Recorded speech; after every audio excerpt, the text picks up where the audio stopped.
Burnos džiūvimas tai yra kserostomija. Tai yra būsena, kai sumažėja seilių kiekis burnoje. Yra nemažai priežasčių išskiriama, dėl ko gali sausėti burna. Tai viena iš tokių yra per mažai suvartojama vandens per parą, tai yra dehidratuoja organizmas ir dėl to yra pagaminama mažiau seilių. Kita priežastis gali būti, tai yra seilių liaukų disfunkcija, dėl to būtina pasirodyti gydytojui odontologui, kad įvertinti, ar nėra patologijos seilių liaukose. Kita iš priežasčių tai gali būti rūkymas.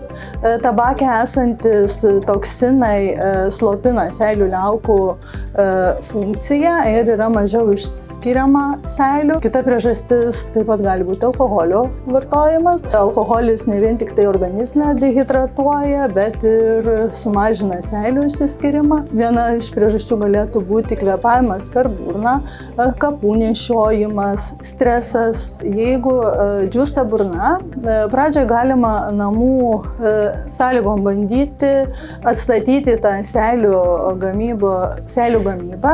Tai yra kuo daugiau vartoti skysčių, atsisakyti žalingų įpročių, rūkymo, alkoholio. Jeigu atsisakius žalingų įpročių, naudojant daugiau skysčių, vis tiek išlieka sausumas burnoje.